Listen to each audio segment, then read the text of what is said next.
Bismillahirrahmanirrahim.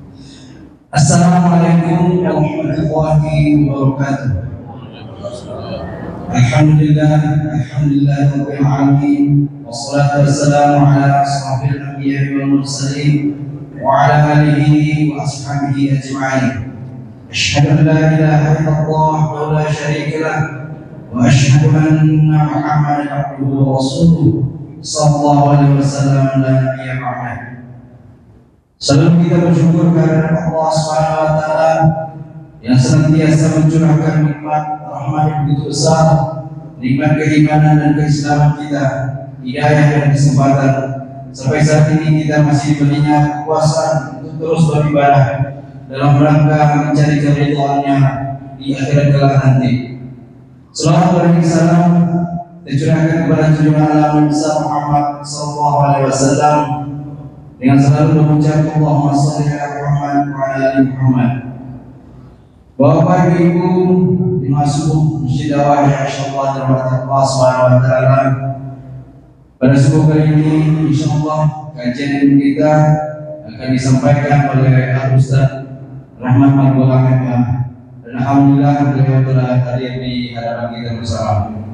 Sebelumnya marilah teman-teman kita buka kajian ilmu kita ini dengan membacakan basmalah. Bismillahirrahmanirrahim. Pada Ustaz kami persilakan dengan segala hormat.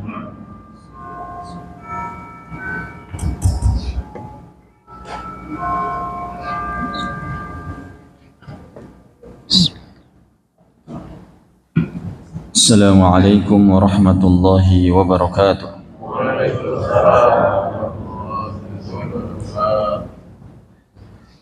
Innal hamdalillah nahmaduhu wa nasta'inuhu wa nastaghfiruh wa na'udzu billahi min shururi anfusina wa min sayyiati a'malina may yahdihillahu fala mudilla lahu wa may yudlilhu fala hadiya lahu.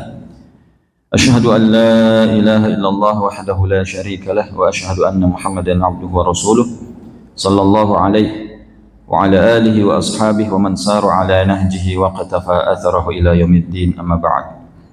Fa inna asdaqal hadithi kitabullah wa khairul hadi hadi Muhammadin sallallahu alaihi wasallam wa syarrul umuri muhdatsatuha fa inna kulla muhdatsatin bid'ah wa kulla bid'atin dhalalah wa kulla dhalalatin finnar.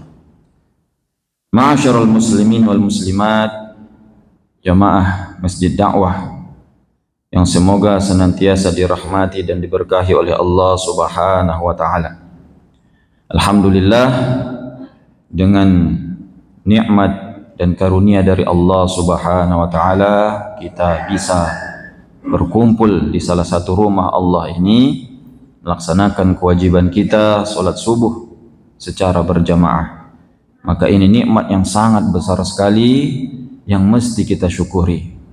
Karena tentunya kalau bukan karena kemudahan dan hidayah dari Allah Subhanahu wa taala, maka tidak mungkin kita bisa melaksanakan kewajiban kita yang tentunya yang sudah kita laksanakan tadi. Begitu banyak orang-orang yang lebih kuat dari kita, yang lebih lapang waktunya dari kita, tapi Allah tidak berikan nikmat hidayah hingga ia merasa berat untuk melangkahkan kaki menuju masjid ini, padahal ini tentunya adalah salah satu kebahagiaan seorang hamba bisa sujud di hadapan Allah Subhanahu wa taala melaksanakan kewajiban kita sebagai seorang hamba. Maka mari kita syukuri nikmat yang besar ini dengan senantiasa mempertahankan hidayah ini, keimanan ini sampai kita berjumpa dengan Allah Subhanahu wa taala.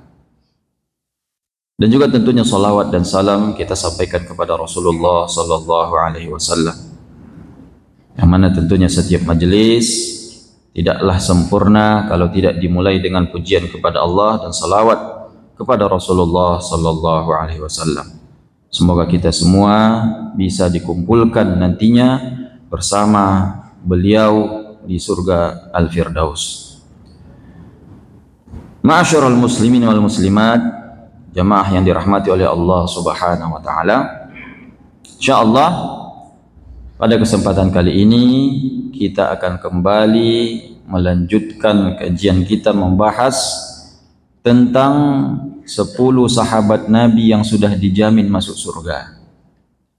Di bulan yang lalu, pertemuan sebelumnya, kita telah membahas 2 sosok yang paling utama.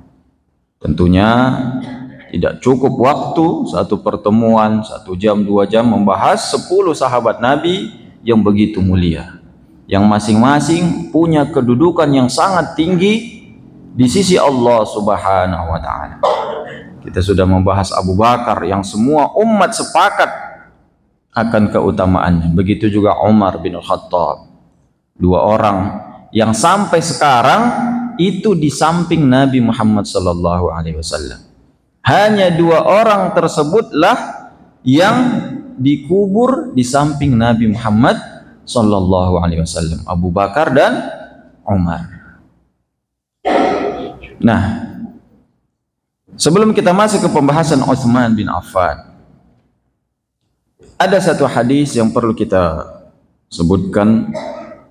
Umar bin Khattab radhiyallahu taala anhu pernah bertanya kepada Hudzaifah bin al-Yaman.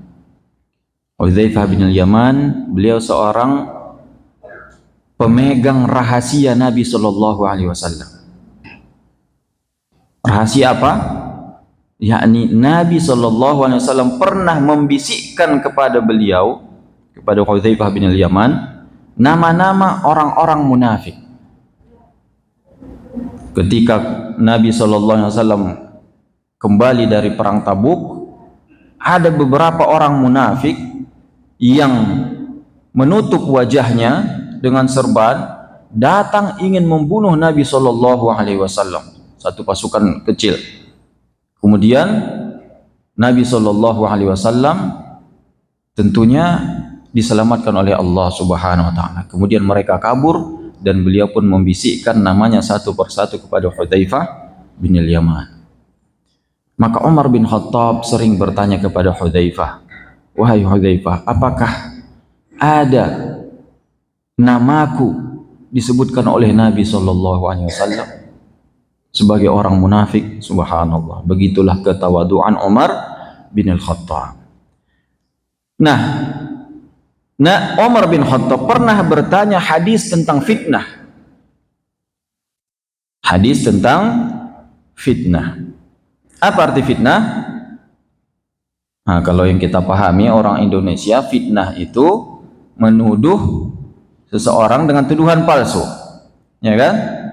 Nah, kalau dalam bahasa Arab, fitnah artinya banyak sekali, tapi tidak ada yang bermakna seperti yang dipahami orang Indonesia. Kamu memfitnahku mencuri, tidak seperti itu. Fitnah bisa diartikan musibah, bisa diartikan kekacauan, bisa diartikan cobaan. Maka Umar bin Khattab pernah bertanya hadis tentang fitnah. Siapa dari kalian yang mendengar hadis tentang fitnah? Maka Hudzaifah bin al-Yaman mengatakan, "Saya, wahai Amirul Mukminin." Coba bacakan. Maka Hudzaifah bin al-Yaman mengatakan, "Fitnatur rajuli fi ahlihi wa malihi tukaffiruhu sholatu wassiyam." Fitnah seseorang di keluarga dan hartanya, ini artinya berarti cobaan, yakni kesalahannya dari sisi karena lalai dengan keluarga dan harta, itu akan dihapus dengan puasa dan sholat. Umar mengatakan, "Bukan fitnah yang ini aku maksud." Fitnah yang mana wahai Amirul Mukminin? Al-fitnah allati tamuju maujal bahar. Fitnah yang bergejolak seperti ombak di lautan, kekacauan yang sangat besar. Maka Hudzaifah mengatakan, "Malaka walaha ya Amirul Mukminin, inna bainaka wa bainaha bab." Untuk apa engkau mempertanyakan itu wahai Amirul Mukminin? Sesungguhnya antara dirimu dengan fitnah itu ada pintu. Kemudian Umar bertanya, "Akusira al-bab am yuftah?" Apakah pintu itu akan didobrak atau dibuka? Bal kusir, didobrak wahai Amirul Mukminin. Idzan lan yughlaq abada. Kalau memang seperti itu tidak akan ditutup selama-lamanya. Kemudian Amirul Mukminin pergi, orang-orang yang di sekitar situ bengong, apa yang dimaksudkan dua orang ini? Pintu fitnah. Maka akhirnya orang-orang yang hadir tersebut bertanya kepada Hudzaifah, apa maksudnya pintu tersebut, wahai Hudzaifah? Maksudnya adalah selama Amirul Mukminin hidup tidak akan terjadi fitnah. Didobrak atau dibuka itu maksudnya apa? Maksudnya fitnah ketika Umar bin Khattab meninggal dunia akan terjadi kekacauan setelah itu dan tidak akan tertutup selama-lamanya. Akan terus ada kekacauan-kekacauan di antara kaum muslimin sampai sekarang. Nah, kekacauan itu pun terjadi setelah Umar bin Khattab meninggal dunia di zaman Utsman bin Affan. Nah, tentunya pertama kita sebutkan Utsman bin Affan. Beliau terkenal dengan gelar Dzunnurain. Dzunnurain. Apa arti Dzunnurain? Yang memiliki dua cahaya. Kenapa digelari dengan gelar tersebut? Karena Utsman bin Affan satu-satunya orang yang menikah dengan dua putri Nabi Muhammad SAW. Kalau kita kenal Ali bin Abi Thalib, beliau menikah dengan putri Nabi SAW, Fatimah. Beliau orang yang sangat mulia, Ali bin Abi Thalib. Maka Utsman bin Affan tidak hanya satu putri Nabi yang beliau nikahi, dua putri Nabi. Makanya Utsman bin Affan lebih unggul di mata para sahabat Nabi dibandingkan Ali bin Abi Thalib. Tentu bukan hanya ini saja keunggulan Utsman bin Affan. Utsman bin Affan menikahi siapa putri Nabi sallallahu alaihi wasallam yang dinikahi oleh Utsman bin Affan? Putri Nabi ada berapa? Nah, jangan sampai kita tidak tahu putri Nabi Muhammad sallallahu alaihi wasallam. Nah, giliran putri anaknya Raffi Ahmad kita tahu, ya kan? Anaknya artis tahu. Masa anak Nabi Muhammad SAW kekasih kita tidak tahu namanya? Nah, ini aib nih bagi seorang muslim. Putri Nabi ada 4. Anak beliau laki-laki ada 3 tapi meninggal semua di waktu kecil. Kalau yang laki-laki namanya Qasim, kemudian Abdullah, kemudian Ibrahim. Putri Nabi yang paling besar namanya Zainab, menikah dengan Abul As bin Rabi'ah. Kemudian yang kedua Ruqayyah. Kemudian Ummu Kulthum. Dua ini nikah dengan Utsman bin Affan. Apa boleh langsung nikah dengan dua kakak beradik? Bukan langsung tentunya. Pertama Utsman bin Affan dinikahkan dengan Ruqayyah. Sebelumnya Ruqayyah dan Ummu Kulthum ini dinikahi oleh dua anak Abu Lahab. Abu Lahab siapa? Abu Lahab paman Nabi Muhammad SAW. Abu Lahab dulunya sangat cinta kepada Nabi Muhammad SAW. Sebelum Nabi diutus sebagai Rasul, Muhammad SAW adalah salah satu ponakan kesayangan Abu Lahab. Siapa yang tidak sayang kepada seorang ponakan yang lahir dalam keadaan yatim, ibunya juga meninggal waktu dia masih kecil? Semua sayang dengan Muhammad SAW. Maka saking sayangnya pun Abu Lahab, ia nikahkan dua putranya dengan dua putri Nabi SAW. Tapi setelah Nabi diutus sebagai Rasul, berubah semuanya. Abu Lahab menjadi orang yang salah satu paling memusuhi, paling membenci Nabi Muhammad SAW, dan ia pun memerintahkan dua anaknya, ceraikan putri Muhammad SAW. Maka diceraikanlah Ruqayyah dengan Ummu Kulthum. Kemudian setelah diceraikan, Rasulullah SAW pun langsung menikahkan Ruqayyah dengan Utsman bin Affan. Sampai ada lahir seorang anak bernama Abdullah bin Utsman. Tapi beliau wafat di waktu kecil, qadarullah. Kemudian Ruqayyah pun wafat. Setelah Ruqayyah wafat, Nabi SAW menikahkan adiknya Ummu Kulsum kepada Utsman kembali. Dan Ummu Kulsum radhiyallahu taala anha wafat ketika pas waktu terjadinya perang Badar. Inilah yang mengakibatkan Utsman bin Affan tidak ikut perang Badar, karena memang dia ditugaskan oleh Nabi SAW, jaga istrimu lagi sakit. Ini putri Nabi SAW, Ummu Kulsum. Dan ketika Nabi SAW sudah pulang dari perang Badar, maka beliau pun mendengar putrinya Ummu Kulsum telah meninggal dunia. Kemudian beliau pun mengatakan, wahai Utsman, seandainya kalau kami masih punya putri lagi yang belum menikah, maka akan kunikahkan denganmu. Kata Rasulullah sallallahu alaihi wasallam. Subhanallah, begitu cintanya Rasulullah sallallahu alaihi wasallam kepada Utsman bin Affan. Maka beliaulah yang digelari dengan Dzunnurain. Utsman bin Affan, beliau terkenal dengan kedermawanannya. Beliau seorang yang kaya. Beliau Utsman bin Affan bin Abil As bin Umayyah. Beliau sepupu dengan Abu Sufyan. Abu Sufyan bin Harb bin Umayyah. Beliau dari golongan orang-orang yang terpandang. Abu Sufyan kita tahu beliau adalah pemimpin Quraisy. Maka Abu Sufyan adalah pamannya Utsman bin Affan radhiyallahu taala anhu.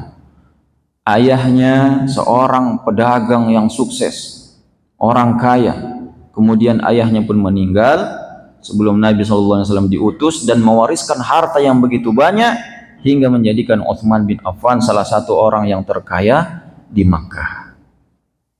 Makanya beliau bisa menyiapkan pasukan di perang Tabuk dan bisa membeli bi'ir rumah, sumur yang namanya sumur rumah.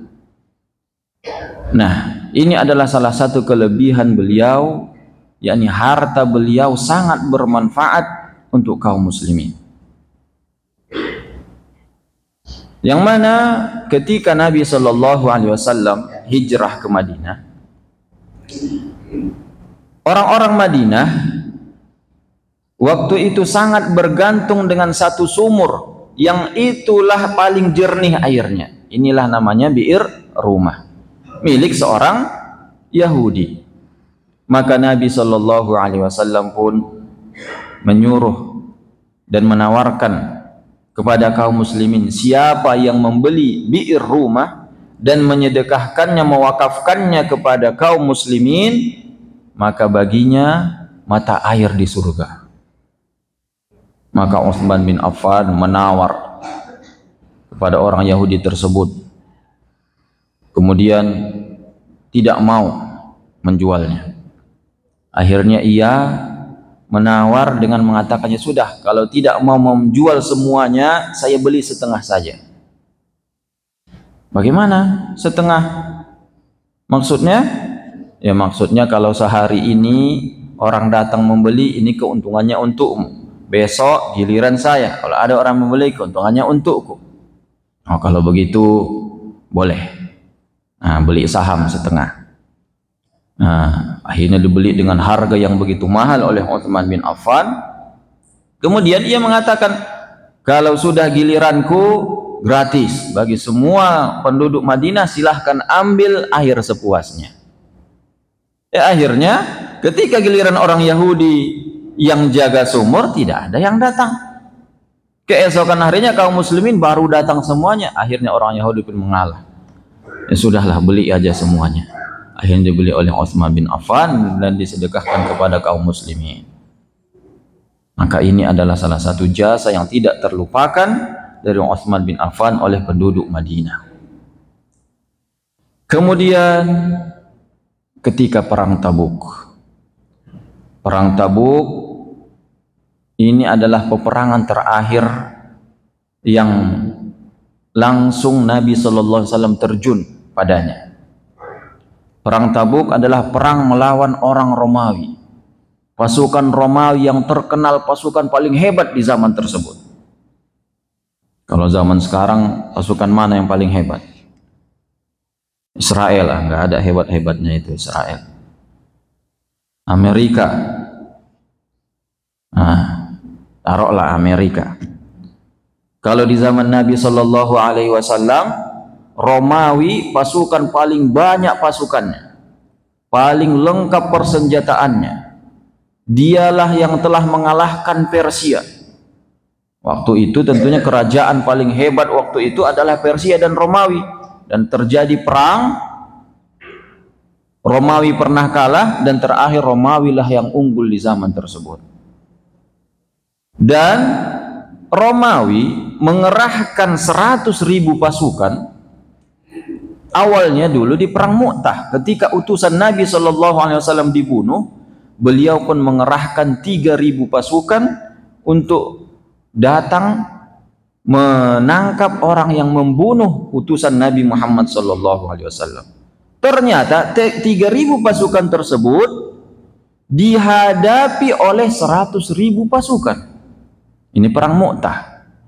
Hingga akhirnya 3.000 pasukan ini bisa mengimbangi 100.000 pasukan.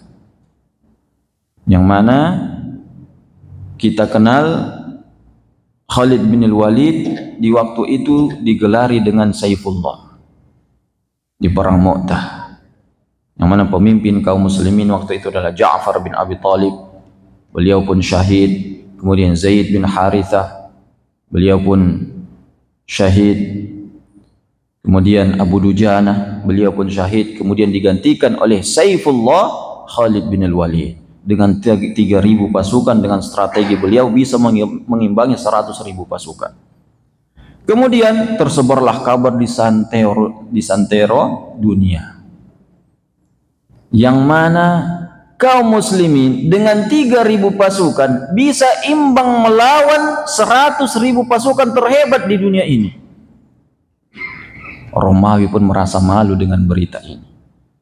Semuanya pun bertekad, ayo kita perlihatkan kekuatan kita sebenarnya.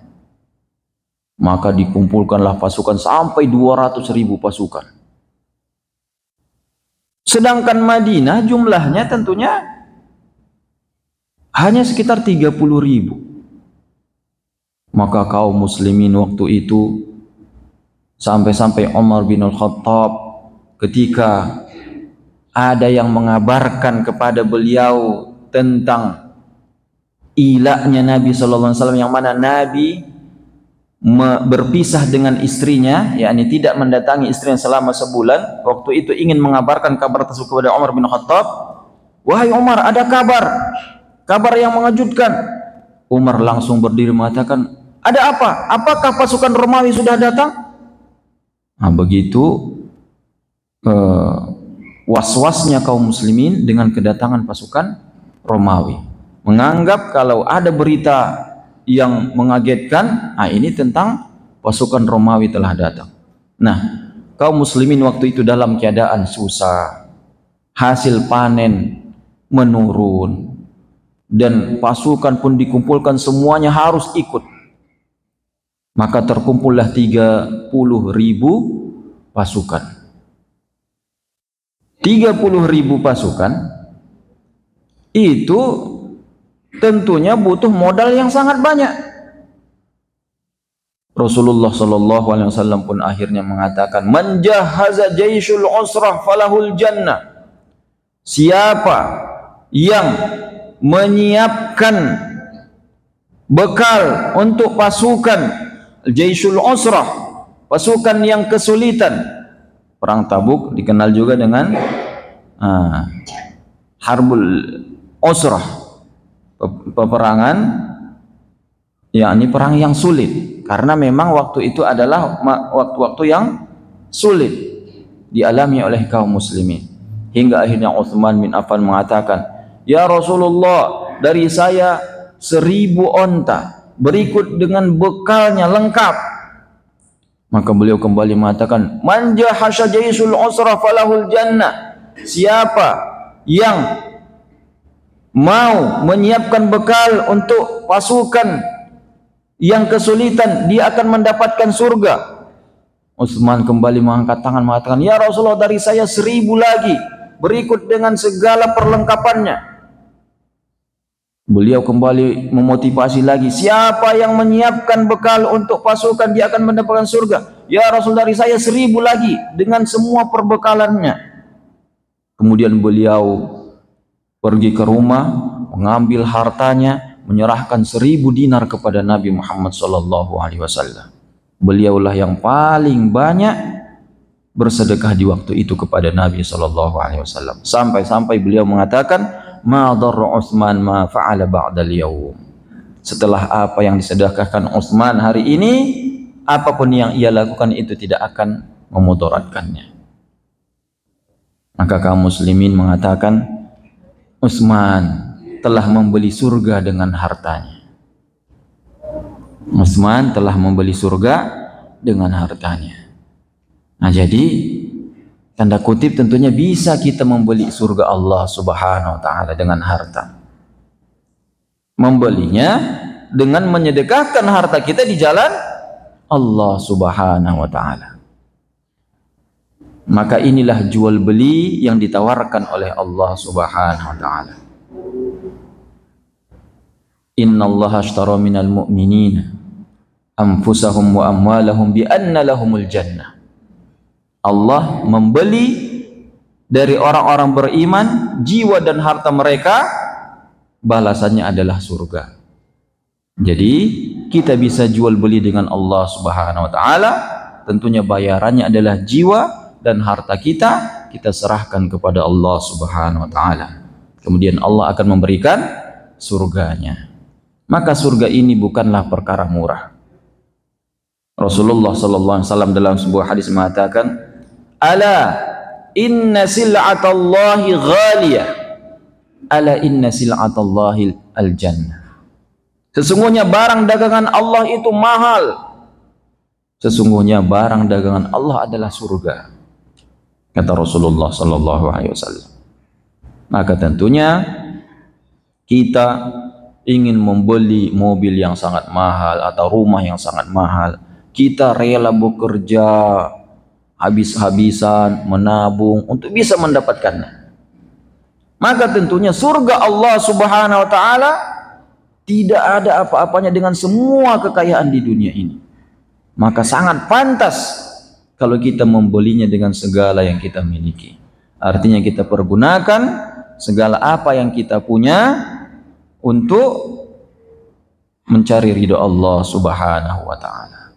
Kita membeli surga Allah Subhanahu wa taala dengan jiwa dan harta kita, seperti yang dilakukan oleh Utsman bin Affan. Nah, Utsman bin Affan, kekacauan yang terjadi di zaman beliau, yakni di akhir masa jabatan beliau, banyak orang-orang munafik yang menyebarkan kabar-kabar bohong, kabar-kabar yang menjadikan orang marah kepada Utsman bin Affan. Disebarkanlah isu kalau Utsman ini nepotisme karena ia tetap mengangkat Muawiyah bin Abi Sufyan, nah itu adalah anak pamannya, sebagai gubernur, padahal masih banyak sahabat yang lain. Padahal Muawiyah menjadi gubernur sejak di zaman Umar bin Khattab. Tapi begitulah orang kadang senang membicarakan pemimpin. Senang kalau dapat kabar yang tidak baik tentang pemimpin. Akhirnya tersebar, oh iya Utsman ini tidak adil, nepotisme. Orang-orang yang diangkat sebagai orang-orang dekatnya itu hanyalah dari kalangan keluarganya. Akhirnya mulailah ada rasa tidak enak kepada Utsman bin Affan. Kemudian orang-orang munafik kembali membuat makar, hingga akhirnya mereka menyebarkan berita kalau Utsman bin Affan ingin membunuh fulan pemimpin-pemimpin yang tidak loyal kepadanya. Sampai akhirnya orang-orang pun marah. Orang-orang yang tidak mengetahui keutamaan Utsman bin Affan, orang-orang yang tidak pernah belajar tentang keutamaan para sahabat Nabi. Akhirnya mereka pun membuat rencana di musim haji. Mereka datang dari Mesir, dari Basrah, dari Kufah. Mereka datang dan mengepung rumah Utsman bin Affan. Utsman bin Affan seorang khalifah, seorang menantu Nabi Muhammad SAW, dikepung, tidak boleh keluar rumah, bahkan tidak boleh ke masjid. Yang menjadi imam waktu itu ya orang-orang yang memberontak. Mereka imam di masjid Rasulullah SAW. Maka dari sini jugalah para ulama mengambil hukum bolehnya orang fasik menjadi imam, sahnya imam orang yang fasik. Nah, ini orang-orang fasik semua ini yang datang mengepung Utsman bin Affan. Para sahabat Nabi tentunya yang masih hidup waktu itu, Ali bin Abi Thalib mengutus anaknya Hasan bin Husain membela Utsman bin Affan. Ibnu Umar, Ibnu Abbas datang, tapi Utsman bin Affan menyuruh mereka, jangan kalian sampai menghunuskan pedang, jangan sampai ada yang terbunuh sebab diriku. Maka semuanya disuruh oleh Utsman bin Affan pulang ke rumah masing-masing, kecuali Hasan dan Husain putra Ali bin Abi Thalib tidak mau, tetap membela Utsman bin Affan di pintunya. Sampai akhirnya mereka memaksa Utsman bin Affan agar mundur dari khalifah, turun dari jabatan. Beliau pun mengingat sebuah hadis dari Nabi SAW. Ternyata semua ini sudah diprediksi oleh Nabi SAW. Bukan prediksi tentunya, ini wahyu dari Allah Subhanahu Wa Taala. Yang mana beliau SAW pernah mengatakan, ya Utsman, innallaha muqammisuka qamisan. In aradal munafiquna an yakhla'aha atau an yakhla'ahu minka fala takhla'hu. Sesungguhnya Allah akan memakaikan baju kepadamu. Kalau orang-orang munafik ingin mencopotnya darimu, jangan turuti. Maka baju yang dimaksud di sini adalah baju kepemimpinan. Yani beliau menjadi khalifah. Maka beliau pun akhirnya tetap tidak mau mundur. Sampai akhirnya beliau bermimpi. Di malam hari beliau bermimpi jumpa dengan Rasulullah sallallahu alaihi wasallam. Yang mana Nabi sallallahu alaihi wasallam mengatakan, "Ya Utsman, aftir indana al-lailah." Wahai Utsman, buka puasa bersama kami malam ini. Ya, ini keesokan harinya Utsman bin Affan memang puasa. Ketika beliau sedang membaca Quran, beliau berpuasa, maka orang-orang yang mengepung tadi mendobrak pintu Utsman bin Affan, masuk. Kemudian orang yang pertama masuk, Utsman bin Affan mengatakan, "Ya fulan, tidakkah kamu takut kepada Allah Subhanahu Wa Taala? Aku telah melakukan ini dan ini. Aku adalah menantu Rasulullah SAW." Akhirnya ia pun pulang, pergi. Datang yang satu lagi, "Ya fulan, tidakkah takut kepada Allah Subhanahu Wa Taala?" Tapi ia tidak mau mendengar dan langsung menghunuskan pedangnya kepada Utsman bin Affan. Beliau sedang membaca Al-Quran dan kemudian darahnya pun terciprat kepada mushaf Al-Quran. Beliau pun wafat dalam keadaan memeluk Al-Quran. Utsman bin Affan radhiyallahu taala anhu. Dan benarlah beliau pun berbuka bersama Nabi sallallahu alaihi wasallam di hari itu. Beliau orang yang sangat cinta kepada Al-Quran. Di zaman beliaulah Al-Quran dijadikan mushaf seperti ini. Makanya mushaf yang kita baca sekarang dikatakan mushaf Utsmani, mushaf Rasam Utsmani. Nah, selalu ada tulisannya ini di sini, Al-Quranul Karim birrasmil Utsmani. Quran Karim dengan rasam Utsmani. Utsmani maksudnya adalah ini yang dibukukan oleh Utsman bin Affan. Yang dibukukan oleh Utsman bin Affan. Di zaman Rasulullah SAW belum ada Quran seperti kita ini, jadi satu buku.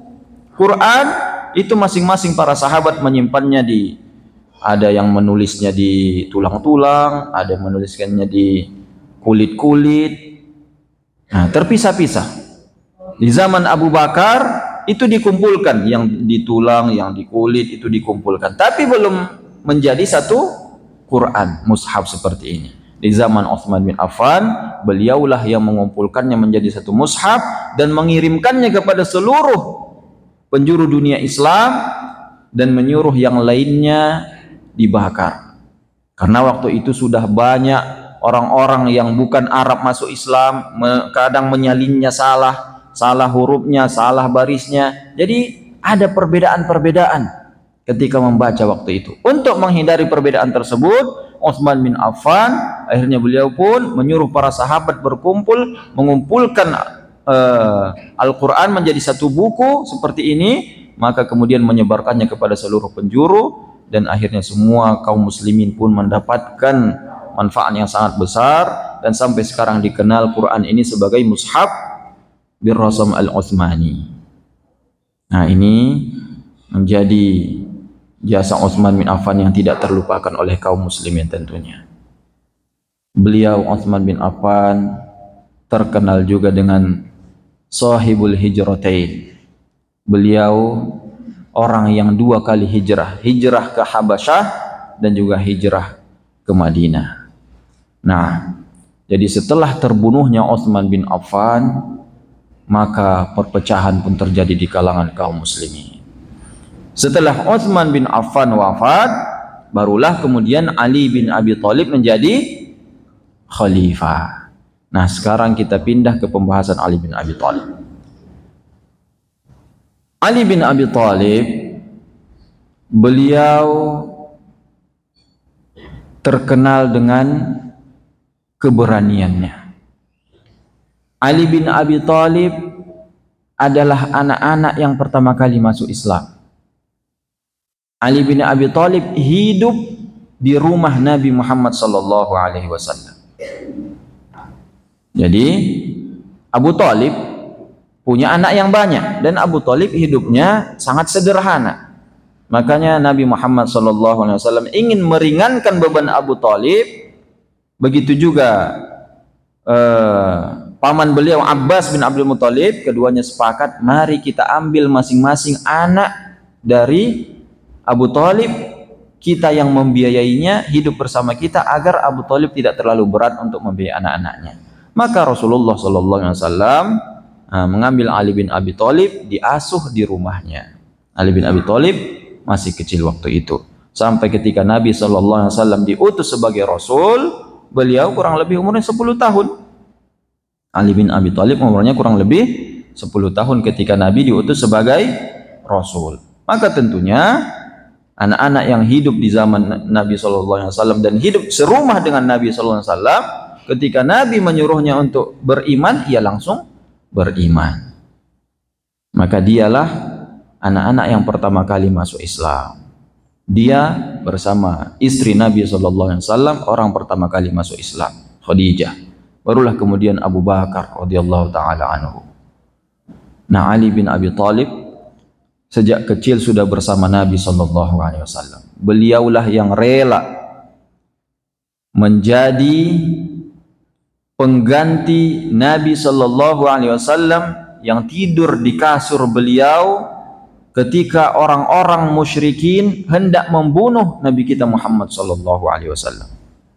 Kita tahu tentunya sejarah hijrah Nabi sallallahu alaihi wasallam hijrah ke Madinah itu tidak diperbolehkan oleh orang-orang Quraisy. Enak saja bisa keluar seenaknya, kata orang Quraisy.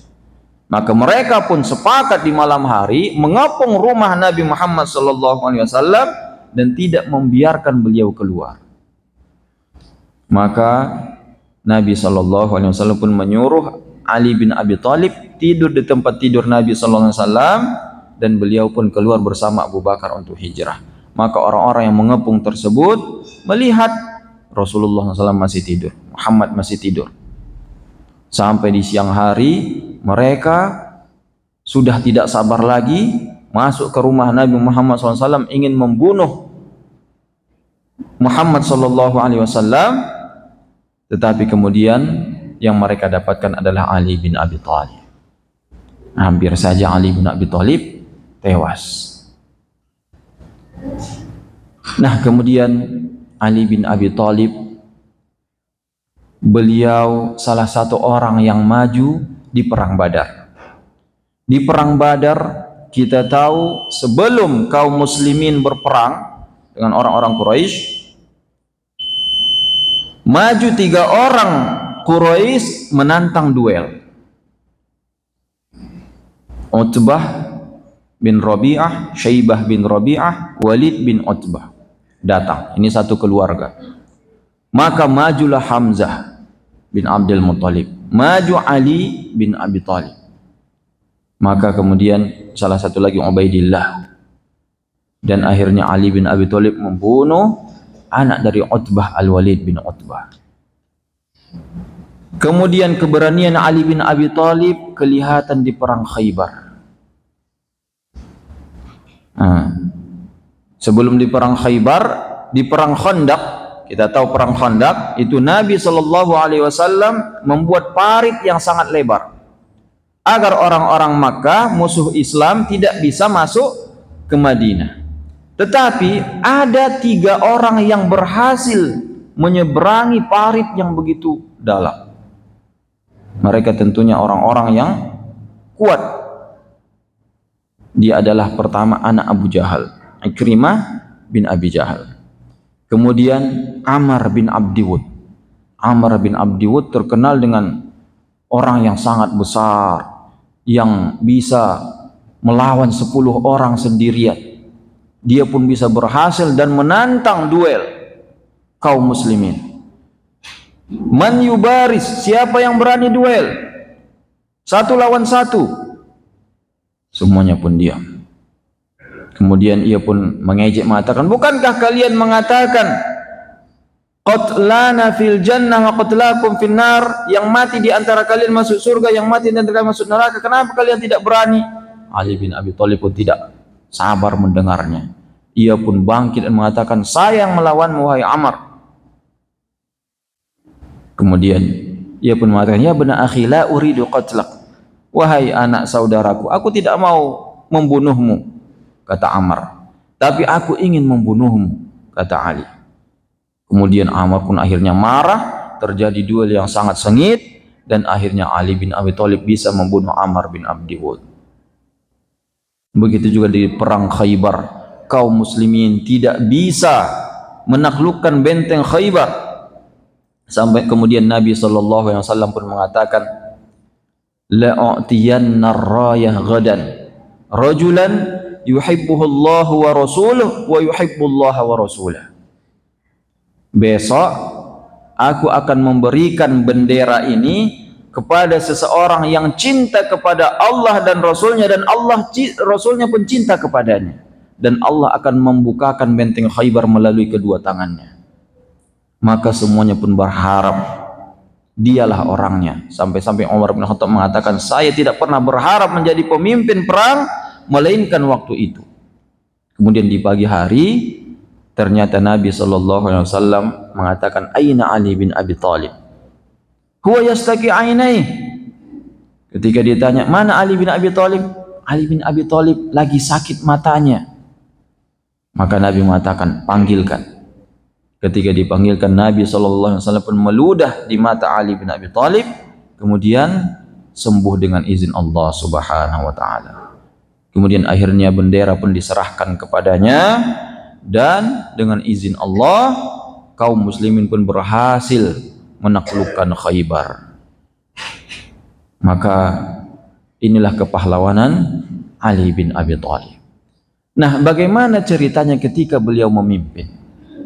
Ketika beliau memimpin menjadi khalifah, setelah terbunuhnya Utsman bin Affan, kaum muslimin terpecah menjadi 2. Ada yang langsung mengatakan, kami angkat engkau wahai Amir Ali bin Abi Thalib sebagai Amirul Mukminin. Semuanya berbaiat di Madinah. Tapi orang yang ada di Syam itu meminta kepada Ali bin Abi Thalib, kami tidak mau berbaiat sampai serahkan dulu pembunuh Utsman bin Affan, kata Muawiyah. Ali mengatakan, baiat dulu baru kita cari pembunuhnya. Tidak, serahkan dulu baru kami baiat. Nah, ini terjadi khilaf di antara para sahabat. maka sampai terjadi peperangan. Tentunya kondisi seperti ini sangat disukai oleh orang-orang munafik. Kesempatan, mari kita buat kekacauan di kalangan kaum muslimin. Akhirnya sampai terjadilah perang Jamal dan perang Siffin di zaman Ali bin Abi Thalib. Perang Jamal ini yang sangat menyedihkan. Ali bin Abi Thalib mengatakan, setiap saya teringat perang Jamal, itu air mata saya selalu menetes membasahi tanah. Bagaimana cerita perang Jamal? Perang Jamal, apa arti Jamal? Onta. Karena waktu itu Aisyah Ummul Mukminin naik onta, dan beliaulah yang menjadi pemimpin pasukan dari Makkah yang tidak ada niatnya berperang sama sekali. Tidak mungkin Aisyah berniat untuk berperang. Aisyah datang untuk mendamaikan, karena Ali bin Abi Thalib berada di Kufah, bukan di Madinah. Kemudian banyak orang-orang yang tidak paham tentang Islam, tentunya tidak paham keutamaan Ali bin Abi Thalib, tidak mau berbaiat kepada Ali, ingin hal-hal yang lain. Maka Aisyah ingin mendamaikan. Beliau pun datang bersama Talhah bin Ubaidillah, Zubair bin Awwam, datang dari Madinah, berangkat ke Kufah, ingin mencari jalan damai, mempersatukan kaum muslimin. Di tengah jalan, Aisyah mendengar anjing menggonggong. Aisyah bertanya, ini daerah mana? Apa nama daerah ini? Ini namanya Hawab. Hawab. Ya sudah, kalau begitu saya pulang, kata Aisyah. Kenapa wahai Ummul Mukminin? Saya pernah mendengar Nabi SAW bersabda, ayyutuhunna tanbahu alaihi kilabul hawab. Siapa dari kalian wahai istri-istriku yang mana anjing-anjing hawab menggonggong kepadanya, yang mana akan terbunuh dari kiri dan kanannya orang yang banyak, dan ia pun hampir terbunuh. Maka Zubair dan Talhah mengatakan, wahai Ummul Mukminin, ini kamu datang untuk mendamaikan, bukan untuk perang. Kalau kamu pulang, siapa lagi yang mendamaikan kaum muslimin? Mari kita ke sana agar orang-orang melihatmu dan semuanya pun ridho terhadap keputusanmu. Aisyah mempertimbangkan untuk kemaslahatan kaum muslimin, ia pun datang. Tapi orang-orang munafik tentunya yang mereka mau adalah kekacauan. Ketika dua orang tersebut sudah berjumpa, kemudian berpisah, besoknya mau pulang, tiba-tiba anak panah datang dari sini menuju pasukan ini, anak panah dari sini datang dari sini. Akhirnya masing-masing pasukan pun berperang. Terbunuhlah Zubair bin Awwam, Talhah bin Ubaidillah, yang tentunya dua orang yang sudah dijamin juga masuk surga. Dan kemudian Aisyah radhiyallahu taala anha ditawan, diserahkan kepada Ali bin Abi Thalib. Tentu Ali bin Abi Thalib tidak rela. Ummul Mukminin, ibunya kaum mukminin Aisyah, ditawan. Beliau pun memarahi orang-orang yang menawan Aisyah, memarahi orang yang membunuh Zubair dan Talhah dari pasukannya. Ketika diserahkan kepadanya pedang Zubair bin Awwam, dia dengan bangganya mengatakan, ini pedangnya Zubair, wahai Amirul Mukminin. Beliau mengatakan, qabbahakallah, semoga Allah menjelekkanmu, ini pedang yang selama ini membela Rasulullah sallallahu alaihi wasallam, kata Ali bin Abi Thalib. Kemudian begitulah akhirnya kedua pihak pun menyesal. Kenapa saya datang? Aisyah radhiyallahu anha menyesal dengan sebab beliau datang ke situ bukan perdamaian, malah terjadi kekacauan. Dan sampai sekarang inilah yang dihembuskan oleh orang-orang Syiah, mengatakan kalau Aisyah itu benci Ahlul Bait, benci Ali, benci keluarga Nabi SAW. Ini tidak benar tentunya. Coba tanya orang-orang Syiah, sebutkan nama-nama anak dan putri Ali bin Abi Thalib. Putri Ali bin Abi Thalib salah satu namanya Aisyah. Apa ada orang yang menamakan putrinya dengan orang yang ia benci? Tidak ada tentunya. Kita menamakan anak kita dengan Muhammad, dengan Abdullah, dengan Abdurrahman. Karena kita cinta dengan nama-nama sahabat Nabi Shallallahu Alaihi Wasallam, kita cinta mereka. Tapi tidak ada orang yang memakai nama musuhnya menjadi nama anaknya. Maka tidak ada kebencian di antara mereka tentunya. Antara Aisyah dengan Ali bin Abi Thalib. Peperangan yang terjadi itu tidaklah dengan keinginan mereka. Itu semata-mata orang-orang munafik yang membuat kekacauan. Di perang Siffin juga seperti itu. Perang Siffin itu antara Muawiyah dengan Ali bin Abi Thalib. Dan ini juga sampai sekarang Muawiyah bin Abi Sufyan dijelek-jelekkan, dituduh menginginkan kekuasaan, gila kekuasaan. Muawiyah bin Abi Sufyan seorang sahabat yang menulis wahyu, penulis wahyu Nabi Muhammad sallallahu alaihi wasallam. Terjadinya perang Siffin yaitu tadi karena orang-orang munafik menginginkan kekacauan, menyebarkan berita kalau pasukan Muawiyah akan datang menyerang Kufah, padahal tidak ada. Akhirnya Ali bin Abi Thalib pun menyiapkan 100.000 pasukan. Datang 100.000 pasukan. Kemudian Muawiyah bin Abi Sufyan pun mendengar hal tersebut, akhirnya menyiapkan 60.000 pasukan. Datang, kemudian berjumpa, menyampaikan pendapatnya masing-masing. Akhirnya Ali bin Abi Thalib pun sudah setuju kepada Muawiyah. Kalau begitu, kalau memang mau dicari pembunuh Utsman bin Affan, baik kita cari. Tapi kemudian keesokan harinya persis seperti perang Jamal, orang-orang munafik menembakkan panah dari pasukan Muawiyah. Kemudian begitu juga dari pasukan Ali ditembakkan oleh orang munafik, terjadi kekacauan. Kalau sudah perang tidak bisa lagi dihentikan. Banyak terbunuh di kalangan kaum muslimin di waktu itu. Kemudian dua pasukan ini pun akhirnya berdamai, sepakat mengutus utusan masing-masing. Muawiyah mengutus Amr bin As, Ali mengutus Abu Musa al-Ash'ari. Apa yang mereka putuskan diterima oleh semuanya. Kemudian setelah peperangan ini muncullah satu golongan yang namanya Khawarij.